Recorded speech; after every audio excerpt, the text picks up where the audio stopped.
Otep, salut, c'est Bertie le Kamit. Pour répondre à la question,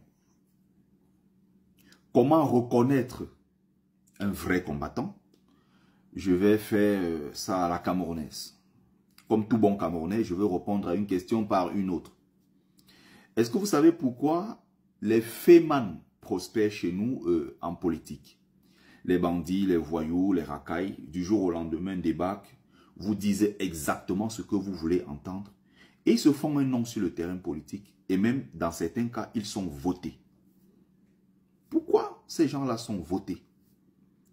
Pourquoi ces gens-là sont pris au sérieux?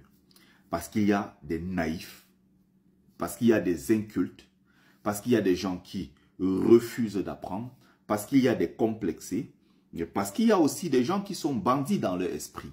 C'est-à-dire que quand tu es bandit d'abord dans ton esprit, quand tu es un partisan de la facilité, de la vie facile, il est plus facile, n'est-ce pas pour toi, de valider quelqu'un qui est comme toi, qui répond au même profil que toi, qui a le même profil que toi. C'est plus facile. Autrement, si vous avez des gens sérieux, carrés, il n'est pas du tout possible que ce genre de personnes émergent sur le terrain politique. On va prendre des politiciens, par exemple, qui vivent au Cameroun. Vous avez des gens qui débarquent comme ça du jour au lendemain. Ils vous parlent des grands projets. Et surtout, ils aiment bien parler avec le gros français. On a mis costard, cravate et tout. On parle comme des gens qui sont sortis de très grandes familles, qui ont fait de très grandes écoles. On impressionne les gens. Les gens se laissent impressionner. Pourquoi? Parce qu'ils sont complexés. Ils n'ont pas fait l'effort pour aller vers la connaissance. Et pour certains, ils ne sont même pas d'ailleurs honnêtes eux-mêmes dans leur propre vie, dans leur quotidien. Ce ne sont pas des gens qui ont un certain niveau d'exigence. Ils ne sont pas exigeants. Ils ne se prennent pas eux-mêmes au sérieux. Résultat, n'importe quel tocard peut sortir de nulle part et venir les diriger. Vous voyez, regardez le paysage politique camerounais. Du jour au lendemain, vous avez des gens qui débarquent. Et après, ils disparaissent. 7 ans après, ils reviennent. Ils tiennent les mêmes discours devant les mêmes gens. Et 7 ans après, ils n'ont pas pris conscience. Ils ne se demandent pas que, mais pourquoi ce gars-ci revient 7 ans après? Il était où en 2019? Il était où en 2020? 2021? Mais pourquoi il revient subitement en 2025 me dit qu'il a un projet pour moi alors qu'il a disparu pendant 7 ans? Des pères de famille, des adultes, des grands-pères même n'arrivent pas à se poser ce genre de questions. Mais c'est une question qui est banale, basique. Mais les gens n'arrivent pas à se poser cette question. Soit parce qu'on est comme lui, le féman politique, soit pour des raisons tribalistes, pour des raisons parfois qui n'ont aucun sens. C'est comme ça que ces gars-là émergent, ils produisent. Ce genre de profils-là sont nombreux sur le terrain politique. Ils émergent sur ce terrain-là. Pourquoi? Ils pullulent partout parce que normalement, oui, les gens ne sont pas exigeants. C'est aussi simple que cela.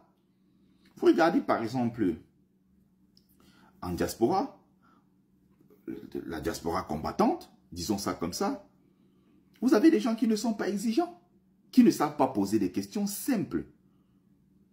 Et pour toute personne qui veut se bâtir, qui veut construire une crédibilité, quand tu as en face de toi un peuple sérieux, correct, responsable, qui sait se poser les vraies questions, mais ce genre de profil-là, on les écarte au plus. Mais c'est une évidence, on les balance, mais on les balaye comme ça très facilement.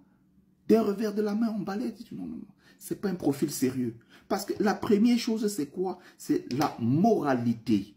On questionne ça, la moralité. Est-ce qu'il a un travail? Est-ce qu'il gère une famille? Mais tu ne vas pas élire quelqu'un qui sera le maire de ta ville alors qu'il n'a pas l'expérience de la gestion d'une maison de 5 personnes. Il ne va pas gérer une commune de 1 million d'habitants. Ce n'est pas possible. Si on a un peuple exigeant, il y a des choses qu'on ne peut pas accepter. Est-ce qu'il a une femme? Est-ce qu'il a des enfants?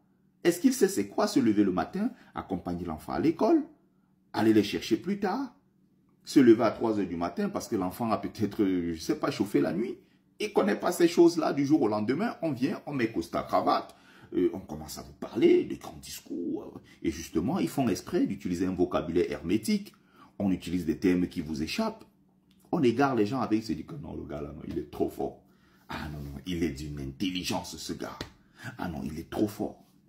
80% c'est des peuples naïfs la plupart du temps.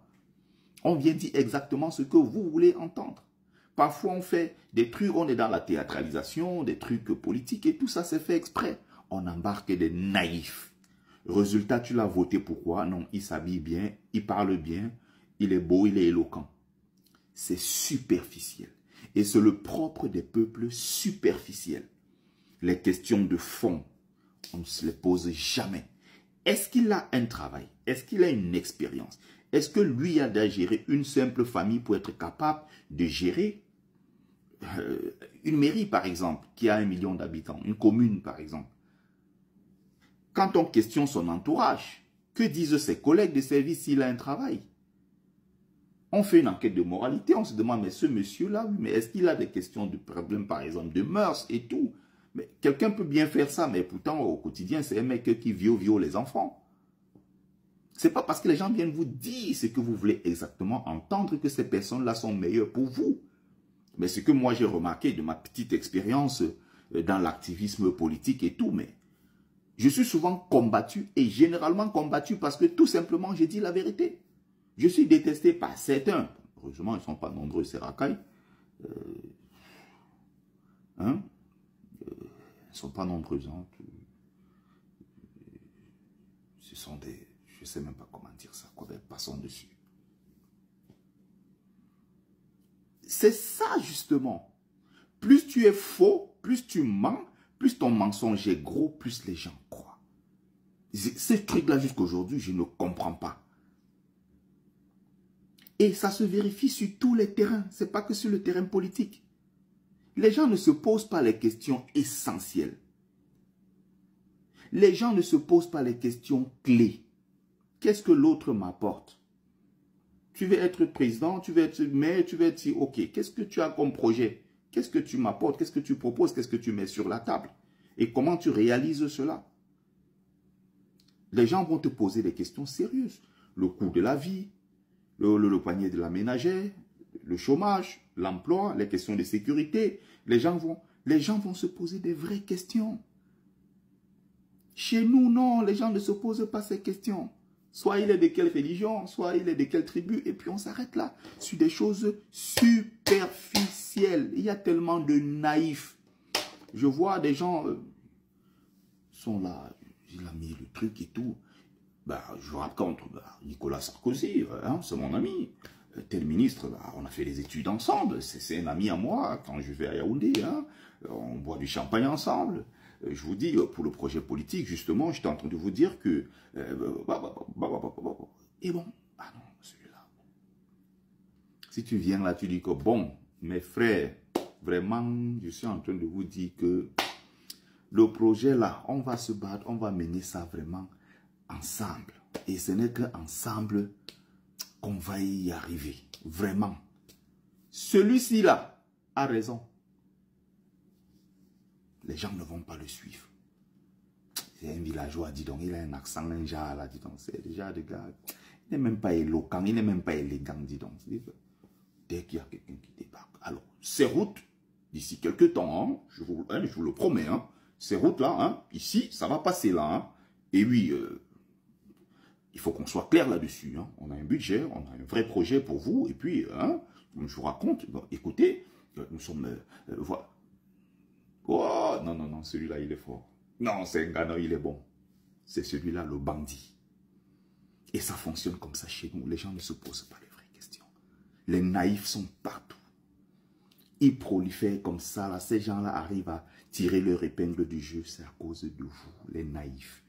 Des tarés sont partout, des incultes, incapables de se poser des vraies questions. On n'a pas besoin d'aller à l'école pour ça. Hein. On n'a pas besoin d'avoir bac plus 25. Hein. Non, c'est une question de logique, une question de bon sens, une question de morale.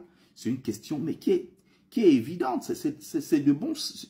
C'est dans l'ordre des choses, en fait. Tu n'as pas besoin d'aller à l'école, loin, je ne sais pas, pour te poser des questions simples, basiques. C'est pour ça que ces gens-là arrivent à s'en sortir. Ils tirent leur épingle du jeu à cause de votre naïveté. Dès que tu n'es pas... Ah non, non, il est jaloux. Non, non, non, ma c'est un complexe. Ouais, il est jaloux et tout. C'est toi qui dis la vérité. Tu es combattu parce que tu dis la vérité. Ça fonctionne comme ça chez nous. C'est un sérieux problème. Vous regardez par exemple les chefs d'État africains. Tu peux débarquer comme ça, tu prends une Suédoise, tu viens être président au Cameroun. Personne ne te pose la question. Mais est-ce que cette femme, elle est à l'image de toutes les autres femmes du pays? Bon, elle est belle, on est complexé,